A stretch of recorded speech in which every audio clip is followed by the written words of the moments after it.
जा रही है उम्र धीरे धीरे, चली जा रही है उम्र धीरे धीरे, चली जा रही है उम्र धीरे धीरे।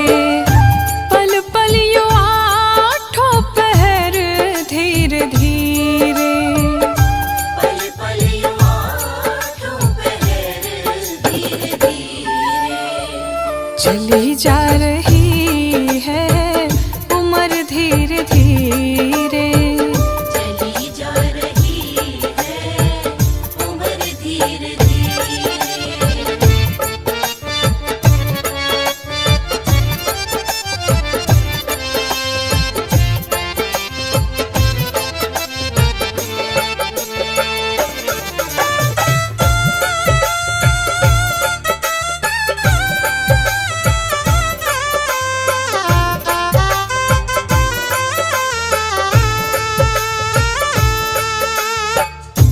बचपन भी जाए जवानी भी जाए, बचपन भी जाए जवानी भी जाए, बचपन भी जाए जवानी भी जाए। बुढ़ापे का होगा असर धीरे धीरे, बुढ़ापे का होगा असर धीरे धीरे। चली जा रही है उम्र धीरे धीरे। चली जा रही है उम्र धीरे धीरे।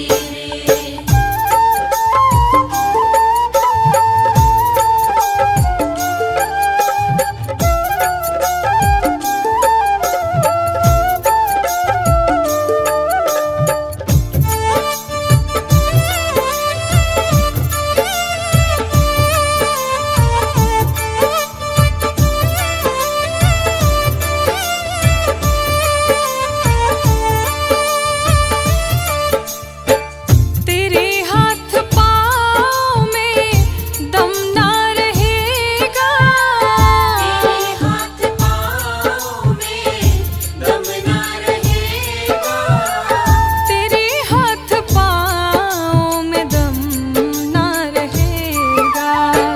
झुकेगी तुम्हारी कमर धीरे धीरे, झुकेगी तुम्हारी कमर धीरे धीरे। चली जा रही है उम्र धीरे धीरे। चली जा रही है उम्र धीरे धीरे।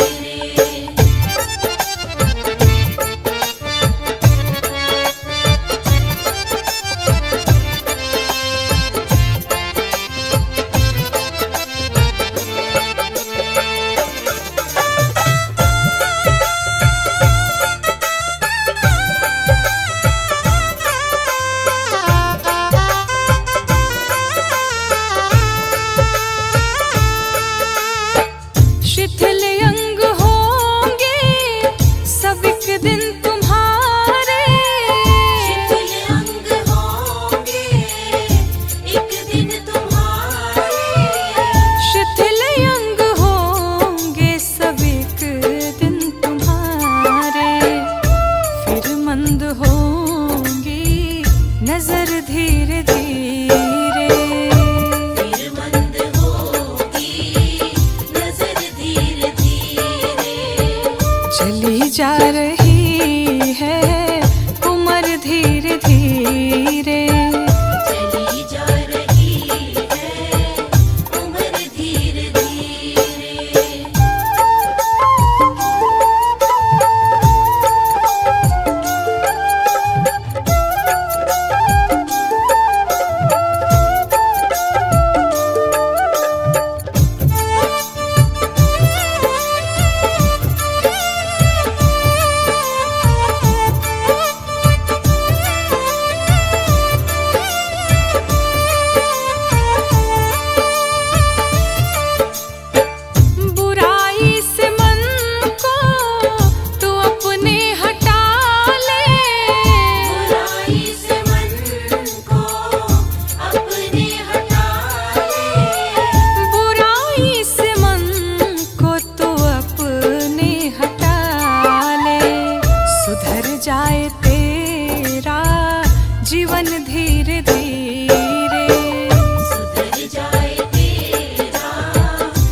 चली जा रही है उम्र धीरे धीरे, चली जा रही है उम्र धीरे धीरे।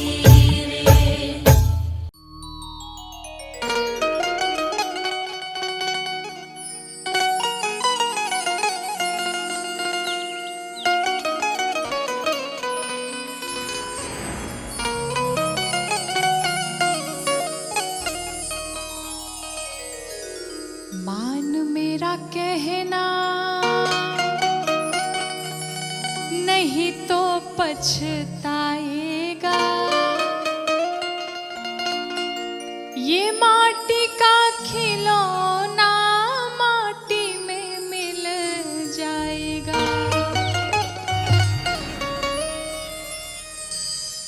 संसार में जितने भी रिश्ते नाते हैं, जो भी सगी संबंधी हैं, जो भी हमारे परिवार से हमारे रिश्ते संबंध हैं, एक ना एक दिन सब समाप्त हो जाना है। इस जीवन का जो सार है हम उसे भूल बैठे हैं, और इस जीवन का सार राम है, और उस राम को ही हम भुला बैठे हैं। आइए इस प्यारे भजन के साथ हम सुनते हैं और सीख लेते हैं कि हमें अपने जीवन में क्या करना चाहिए। कि मान मेरा कहना नहीं तो पछताएगा, माटी का खिलौना माटी में मिल जाएगा। मान मेरा कहना नहीं तो पछताएगा, माटी का खिलौना माटी में मिल जाएगा। मान मेरा कहना नहीं तो पछताएगा, माटी का खिलौना माटी में मिल जाएगा।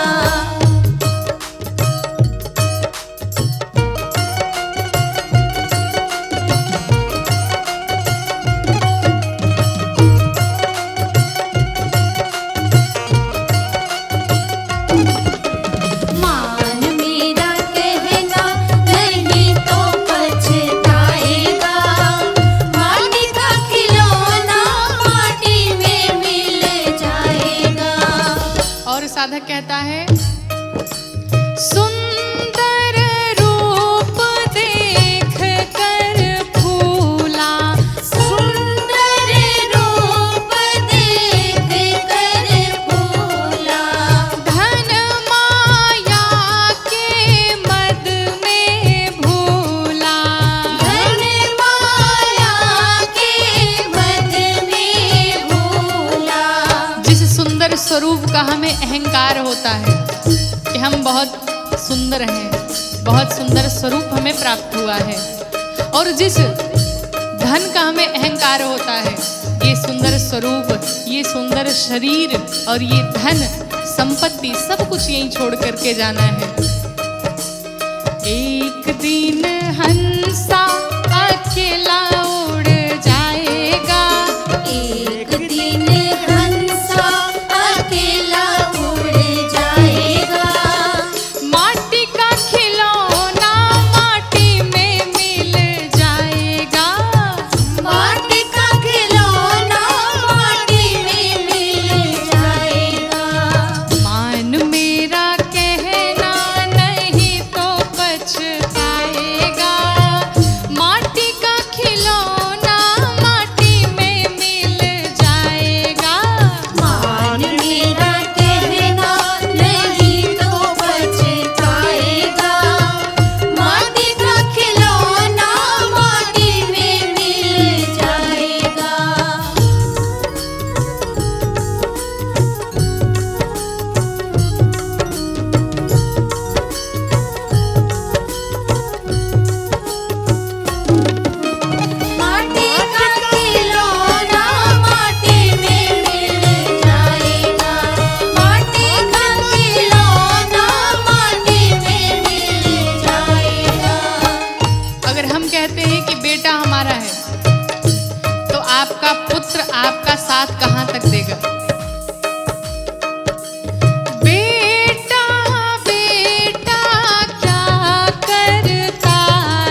बेटा तो एक दिन पड़ोसी बन जाएगा, बेटा तो एक दिन पड़ोसी बन जाएगा। माटी का खिलौना माटी में मिल जाएगा, माटी का खिलौना माटी में मिल जाएगा।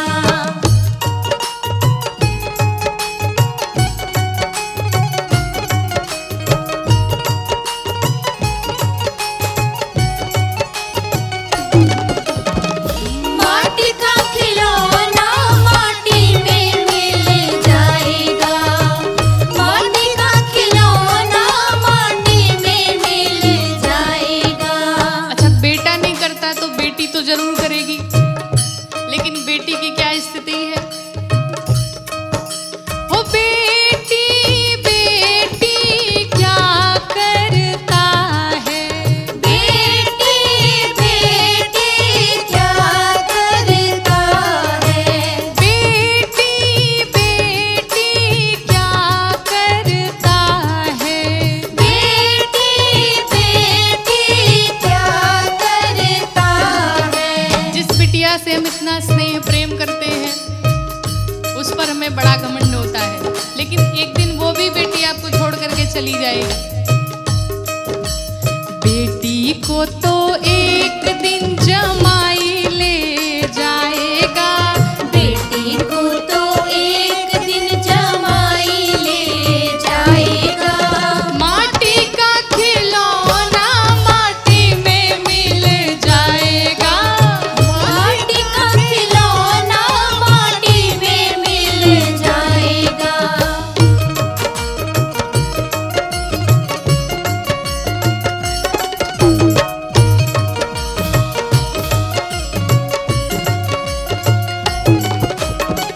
माटी का खिलौना माटी में मिल जाएगा।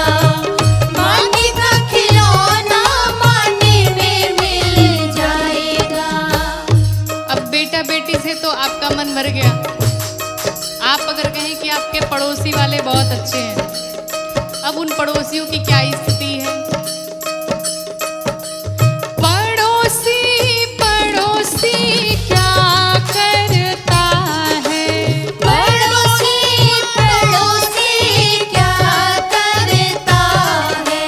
पड़ोसी पड़ोसी क्या करता है, पड़ोसी पड़ोसी क्या करता है। ये पड़ोसी एक दिन क्या करेगा?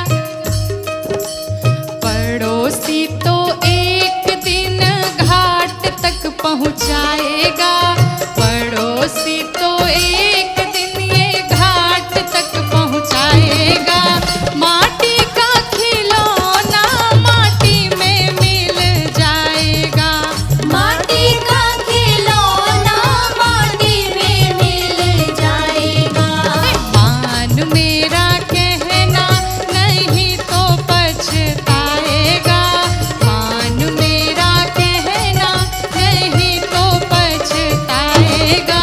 माटी का खिलौना माटी में मिल जाएगा। माटी का खिलौना माटी में मिल जाएगा। माटी का खिलौना माटी में मिल जाएगा।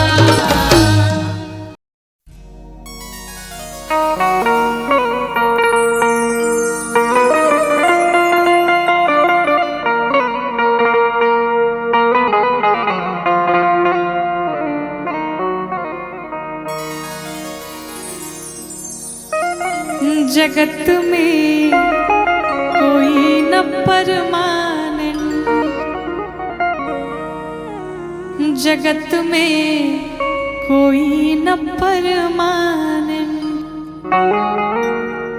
तेल चमेली चंदन साबुन, तेल चमेली चंदन साबुन, चाहे लगा लो सेंट, जगत में कोई न परमानंद, जगत में कोई न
के रेस्टोरेंट में लोगों का आना जाना लगा रहता है, उसी प्रकार से ये दुनिया भी है। साधक कहता है आवागमन लगी दुनिया में, जगत है रेस्टोरेंट रे प्यारे, जगत है रेस्टोरेंट रे प्यारे, जगत है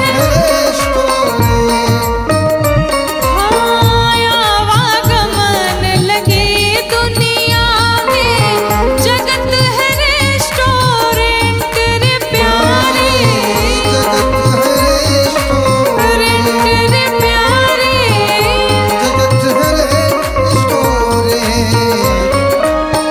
अंत समय में उड़ जाएंगे,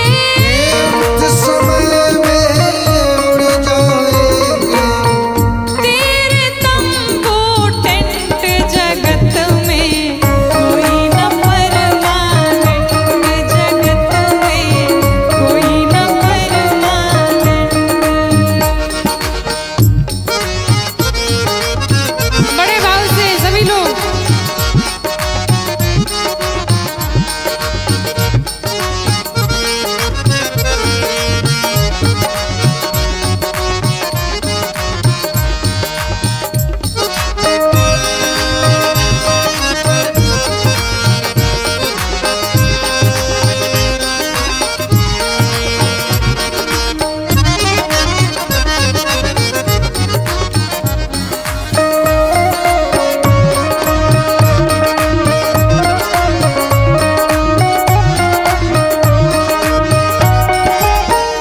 और कहते हैं वो देश का पीएम हो चाहे सीएम हो चाहे डीएम हो चाहे जीएम हो, कोई भी हो, काल किसी को नहीं छोड़ता। तो साधक कहता है राष्ट्रपति हो कर्नल या जनरल या हो लेफ्टिनेंट रे प्यारे, या हो रे प्यारे, या हो राष्ट्रपति हो कर्नल या जनरल या हो लेफ्टिनेंट रे प्यारे, या हो प्यारे, या हो काल सभी को खा जाएगा,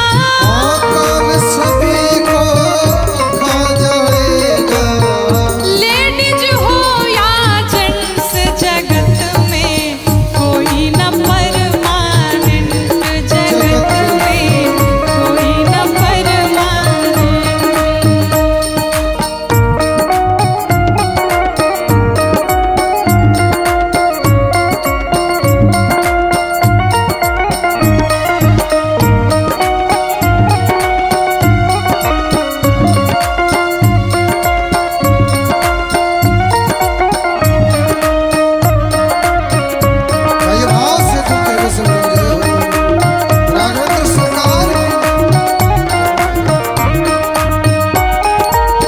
काल किसी को छोड़ने वाला नहीं है, इसलिए जिस भाव में रहिए, चलते फिरते हंसते बोलते खाते पीते काम करते, भगवान का नाम लेते रहिए, नाम काम करते रहो, नाम जपते रहो। साधक कहता है हरिद्वार चाहे काशी मथुरा, घूमो दिल्ली कैंट रे प्यारे, रे प्यारे, घूमो दिल्ली कैंट। हरिद्वार चाहे काशी मथुरा, घूमो दिल्ली कैंट रे प्यारे, कैंट रे प्यारे।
सको तो लूट, क्योंकि अंत दांव पछताएगा जब प्राण जाएंगे छोड़। बोलिए श्री राघवेंद्र सरकार की। हरे राम नाम सुखदाई, भजन कर भाई, ये जीवन 2 दिन का। राम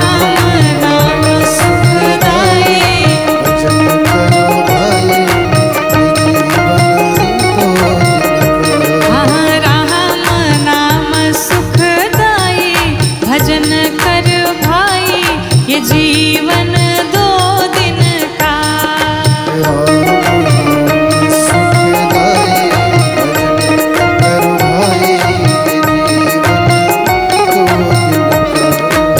बड़े भाव से सभी लोग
भजन कर भाई, ये जीवन 2 दिन का।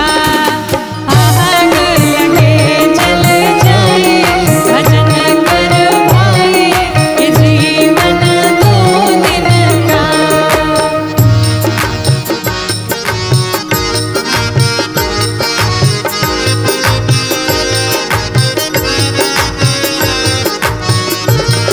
बड़े भाव से हरि बोल।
दुखाना किसी का। क्यों? क्योंकि सदा ना रहा है, सदा ना रहेगा। अरे ये जमाना किसी का नहीं चाहिए, दिल दुखाना किसी का नहीं चाहिए,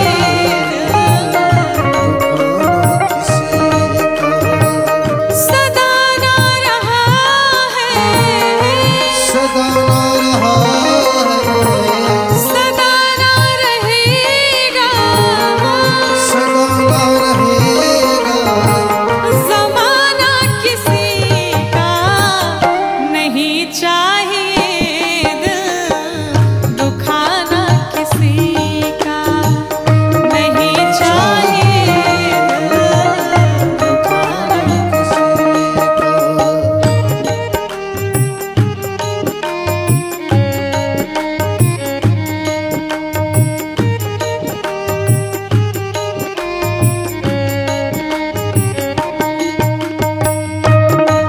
आइए भाव से घूमते हुए सब लोग जय हो। राघवेंद्र सरकार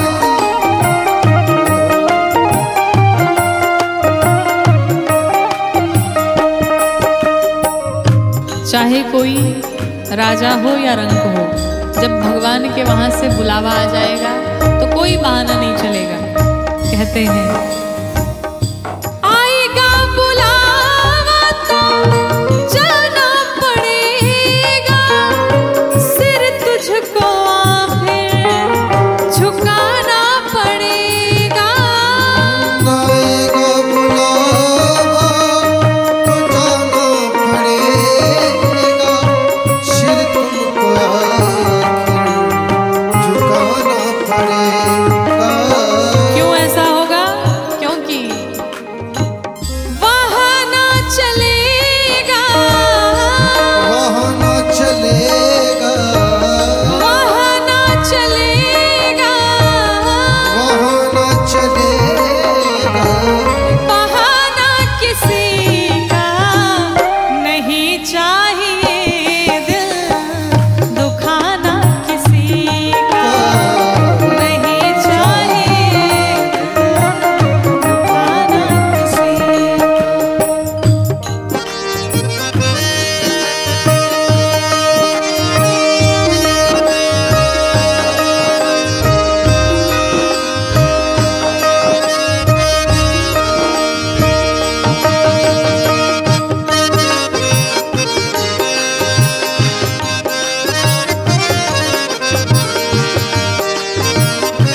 बड़े भाव से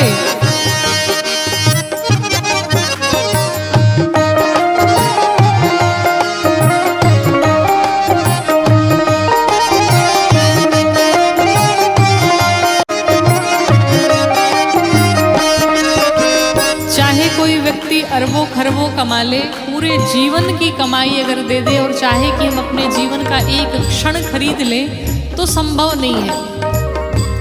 और आपकी जितनी दौलत है सब यही धरी की धरी रह जाएगी। हम मुट्ठी बांध करके आते हैं और खाली हाथ जाते हैं। जाता है हमारे साथ तो क्या जाता है, हमारे कर्म ही जाते हैं। इसलिए सुंदर कर्म किया जाए। साधक कहता है शोहरत तुम्हारी बह जाएगी, दौलत तुम्हारी रह जाएगी, शोहरत तुम्हारी रह जाएगी, दौलत तुम्हारी रह जाएगी। नहीं साथ जाता, नहीं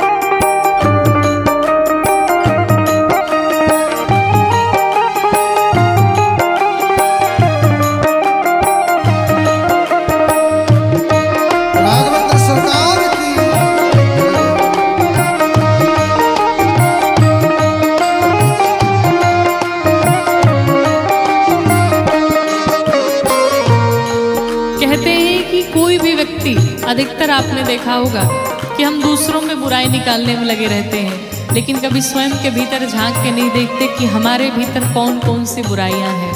साधक कहता है